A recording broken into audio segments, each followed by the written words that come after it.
Hello and welcome back to the channel. आज हम बात करने वाले हैं गारो की मेंटालिटी के ऊपर कि आखिर वो क्यों इतना ऑब्सेस्ड है मॉन्स्टर बनने के लिए और वो क्यों हीरोज के खिलाफ है। आखिर क्या रीज़न है कि जो वो ऐसा बन गया और पावर को लेके उसके अंदर इतनी हंगर आखिर क्यों है। तो बिना किसी देरी के अपनी वीडियो को स्टार्ट करते हैं। जो लोकप्रिय है सिर्फ वही जीतेगा और जिनसे लोग नफरत करते हैं वो हार जाएंगे।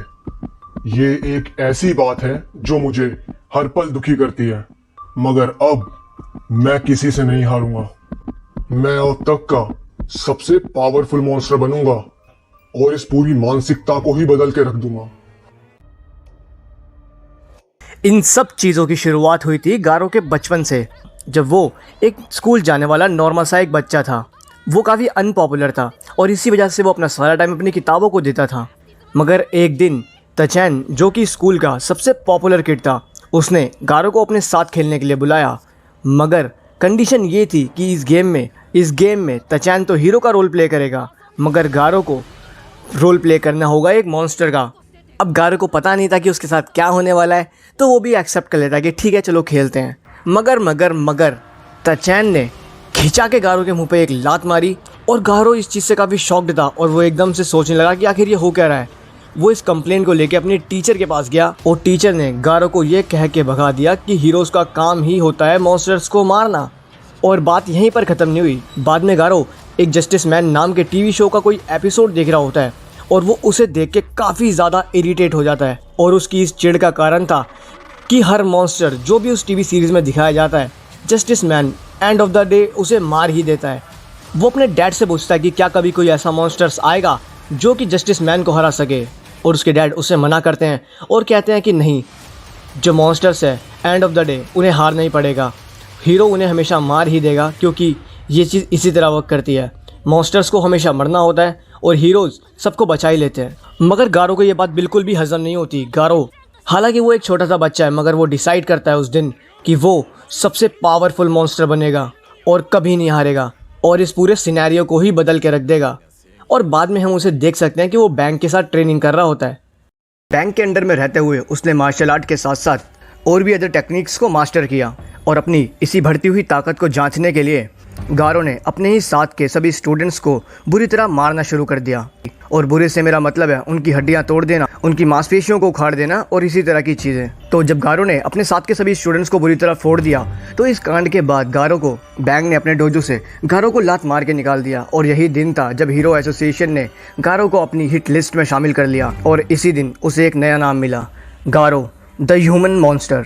गारो ने अपने साथ के सभी स्टूडेंट्स को तो बुरी तरह पेल दिया, मगर उसे अभी भी ये जानना था कि उसकी आखिर स्ट्रेंथ कितनी है और वो ताकत के किस मुकाम को हासिल कर सकता है। इसीलिए उसने शुरुआत करी हीरोज़ को हंट करने की और अब वो बन चुका था सच में हीरो हंटर। तो इसलिए अब वो हीरोज़ का शिकार करने लगा। गारो ने कई हीरोज़ से लड़ाई करी और उन्हें हरा भी दिया। और हमें अगर गारो की पावर को समझना हो तो हम इस चीज़ से समझ सकते हैं कि उसने 1-to-1 टैंक टॉप मास्टर को हरा दिया, जो कि एक एस क्लास हीरो है। टैंक टॉप मास्टर को हराने के बाद गारो ने उसके साथ के सभी जो बाकी हीरोज़ थे जो कि उसकी हेल्प करने के लिए आए थे, उन सभी को भी फोड़ के रख दिया। जैसे जैसे मतलब गारो इन हीरोज़ को हराते जा रहा था, वैसे वैसे उसकी जो पावर की भूख थी वो लगातार बढ़ती चली जा रही थी। टैंक टॉप मास्टर और उसके साथ के सभी हीरोज़ को हराने के बाद उसने मेटल बैट को चैलेंज किया। वैसे तो मेटल बैट ऑलरेडी थोड़ा सा डैमेज था, मगर गारो की भी हालत कुछ सही नहीं थी उस टाइम पे। इन दोनों की बैटल काफ़ी देर चली और गारो ने मेटल बैट को ये कह के छोड़ दिया कि वो किसी बच्चे के सामने उसे मार नहीं सकता। अभी तक तो ऐसा कोई भी हीरो नहीं था जिसने गारो को हराया हो, और ये चीज़ गारो को उसकी पावर्स को चेक करने के लिए लगातार उकसा रही थी। इसके बाद उसने S class hero watchdog man's को चैलेंज किया, जो कि एक एस क्लास हीरो है रैंक 12 का। और यहाँ पर वॉचडॉग मैन ने गारो की हालत बहुत ख़राब कर दी। ये मतलब वैसे तो खुद कुत्ते की मतलब कॉस्ट्यूम में रहता है, मगर इसने हालत गारो की कुत्ते जैसी कर दी थी। मगर गारो का ये मानना है कि अपनी हर फाइट के बाद वो लगातार इवॉल्व करता है अपनी टेक्निक्स को, अपनी फिजिकल एबिलिटीज़ को, अपनी इंड्योरेंस को, और ये चीज़ हमें आगे चल के देखने को भी मिली। वॉचडॉग मैन से इतनी बुरी हालत तो हो गई थी इसकी, मगर इसके बाद इस पर कुछ बाकी हीरोज़ ने भी अटैक कर दिया और इसकी इतनी बुरी हालत होने के बाद भी इसके रिफ्लेक्सेस इतने तेज़ थे कि ये एक अंधेरे रूम में एक बुलेट को डॉज कर सका, जो कि बिल्कुल इसकी खोपड़ी को चीरने ही वाली थी। मतलब वो बुलेट सच में बहुत करीब थी, उस बुलेट को भी डॉज कर दिया, जो कि सच में बहुत कमाल की बात है, बिल्कुल वो बुलेट उसकी आंख के पास थी और वो बिल्कुल जाने वाले थे, उसकी खोपड़ी फाड़ के उससे भी डॉज कर दिया। तो मतलब रिफ्लेक्सेस हम समझ सकते हैं कि बहुत ही हाई लेवल के रिफ्लेक्सेस थे उसके गारो के यहाँ पे। और इतना ही नहीं कि वो बस बच गया उनसे, उसने उन सभी हीरोज़ को कुत्तों की तरह मारा और बुरी तरह फोड़ के रख दिया। मतलब कि वो अभी भी उन सबको हराने के लिए सक्षम था। मगर इतने में ही एंट्री होती है जेनोस की, जो कि अपनी पूरी पावर का यूज़ करता है गारो को मारने के लिए। मगर अपनी इस फटी हुई हालत को होने के बाद भी गारो जेनोस को एक अच्छी टक्कर देता है और लगभग उसकी स्पीड को मैच करता है। और मैं आपको मतलब बता दूं कि जेनोस की स्पीड यहाँ पर लगभग फ्लैशी फ्लैश की स्पीड को टक्कर दे रही थी। और अभी तक हमें दिखा दिया गया है कि गारो की रिफ्लेक्सेस कितने स्ट्रॉन्ग है। वो पावर के मामले में किसी भी एस क्लास हीरो के बराबर है। इवन वो काफ़ी एस क्लास हीरोज़ को हरा भी चुका है। कहानी मगर यहीं पर ख़त्म नहीं होती। जैसे तैसे गारो जेनोस के साथ अपनी फ़ाइट को मैनेज कर पा रहा था, बट इतने में ही उस पर बैंग एंड बॉम्ब दोनों ही अटैक कर देते हैं। और बैंग जो है वो गारो का मास्टर है, यानी कि जो कुछ भी गारो को आता है वो बैंग ने ही सिखाया है, उसकी एबिलिटीज़, उसकी टेक्निक, सब कुछ। मगर अभी तक गारो इतना इवॉल्व हो चुका है कि वो अपने मास्टर से भी भिड़ सके इन द सेंस, मतलब उसे हरा तो नहीं पाया मगर उसे एक अच्छी टक्कर दे रहा था। और गारो अपनी इतनी बुरी हालत के बाद भी इन तीनों के अटैक को लगातार फेस करे जा रहा था। कभी कभी तो मुझे खुद पर्सनली लगता है कि गारो की ड्यूरेबिलिटी उसे वरदान में नोकिया से मिली है, क्योंकि तुम इसे कितना भी ठोक लो, फेंक लो, मार लो, पीट लो, ये फिर से चलने के लिए रेडी हो जाता है। अलग ही बंदा है।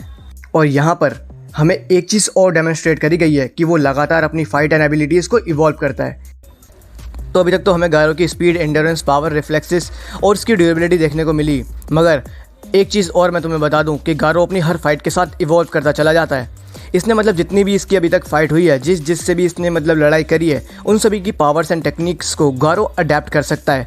और उसने ऐसा किया भी, यानी कि जितनी भी बार भी वो लड़ेगा और उसकी जितनी बुरी हालत होगी वो लगातार इवॉल्व करता चला जाएगा और उसकी टेक्निक्स और पावर लगातार इंक्रीज़ होती चली जाएगी, यानी कि बेहतर होती चली जाएगी। और इसका एडवांटेज ये है कि गारो लगातार नई एबिलिटीज़ को सीख सकता है। जब उसकी फ़ाइट मॉन्स्टर किंग ओरोची के साथ हुई थी, शुरू में तो ओरोची के अटैक गारो को थोड़ा सा परेशान कर रहे थे, मगर बाद में जब हमने देखा और हमें देखने को मिला कि जो गारो है वो उसके अटैक से धीरे धीरे इम्यून हो रहा था, यानी कि उसकी जो ड्यूरेबिलिटी है वो इतनी बढ़ रही थी धीरे धीरे। ओरोची का जो सेम अटैक पहले गारो को ज़्यादा डैमेज दे रहा था, अब वो सेम अटैक गारो को उतना डैमेज नहीं दे पा रहा था। अब गारो उसी अटैक को पहले से बेहतर तरीके से फेस कर पा रहा था। मगर ये गारो ओरोची से लड़ी क्यों रहा था? इन दोनों का मिशन तो एक ही है ना, हीरोज़ को मारना, तो फिर ये उससे क्यों लड़ रहा था? नहीं, ऐसा बिल्कुल नहीं है। ओरोची सिर्फ हीरोज़ को ही नहीं बल्कि ह्यूमन रेस को मिटा देना चाहता है। और दूसरी तरफ हम देख सकते हैं कि अभी तक गारो ने किसी भी हीरो को नहीं मारा, हीरोज़ को जान से नहीं मारा, बल्कि इस सीरीज़ के दौरान हमें कई बार गारो के अंदर एक ह्यूमैनिटी देखने को मिली। हमारा हीरो साइटामा खुद ये बिलीव करता है कि जो गारो है उसके अंदर एक हिडन हीरो है, मगर खुद गारो ये बात कभी एक्सेप्ट नहीं कर सकता। डीप डाउन गारो खुद भी एक हीरो ही बनना चाहता है, मगर उसका जो हेट रेट है हीरोज़ की इमेज के लिए, बस यही चीज़ उसे एक हीरो बनने से रोकती है। और सिर्फ साइटामा ही नहीं बल्कि तारियो भी उसे अपना एक हीरो मानता है।